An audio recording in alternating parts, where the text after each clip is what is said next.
In what started as a groundnut business 20 years ago, with no knowledge or interest in environmental conservation, a group of over 200 groundnut farmers from Akibwi Village in North Division, Kumi Municipality have started processing groundnut husks into briquettes for sale and home use.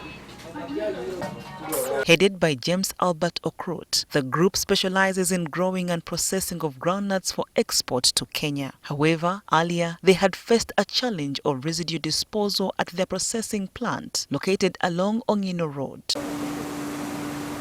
When their dumping ground filled up, they resorted to burning the groundnut shells in an open-air space. However, following the presidential directive banning the production and trade in charcoal, the group got the idea of turning groundnut and rice husks into briquettes as an alternative source of energy. Farmers, when they bring their groundnuts to sell, they don't take back the waste. That's what has made us to use it as opportunity to turn it as something useful. We are making briquettes in a larger capacity. We are making like 5,000 a day, whereby now people have appreciated because it used to be a waste, but now it is something useful. And this briquettes which we are making burns long.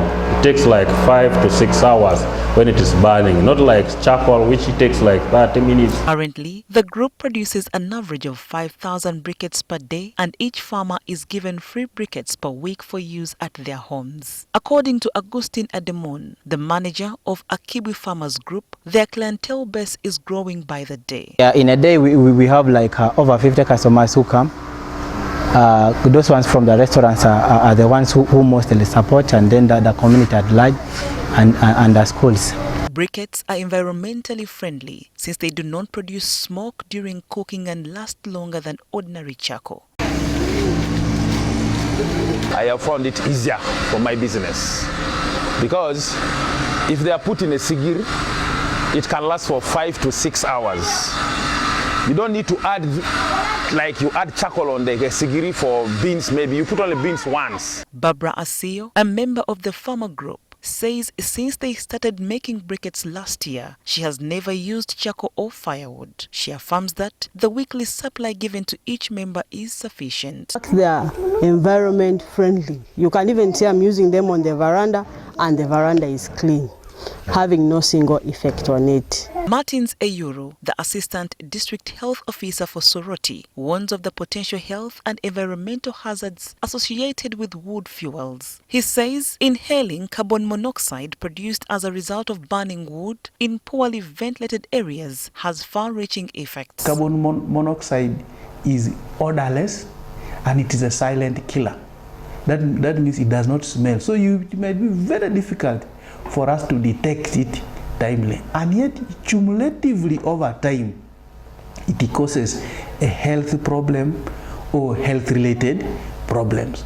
The practice of burning fuels, either fossil fuel or firewood, bush burning and so on, are risky practices that predispose the population to carbon monoxide. Eyuru encourages farmers to embrace agroforestry to purify the air. We encourage the population to plant trees so that those trees can absorb the excesses of carbon monoxide. Currently, Akibwi farmers employ over 200 workers who help in the sorting and hulling of the husks and packing the briquettes. As the effects of climate change continue to bite globally, Moses Opio, the Senior Environmental Officer for Kumi District, recommends the use of clean energy if air pollution and associated effects are to be mitigated. Climate change is for real, and our interventions as people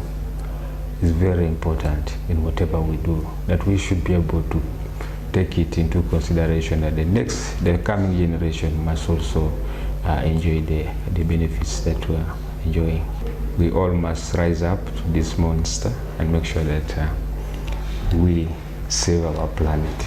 Globally, the consequences of climate change include, among others, intense droughts, water scarcity, flooding, declining biodiversity, among others. The farmers of Akibwi believe that processing groundnut husks into briquettes will reduce deforestation in the area.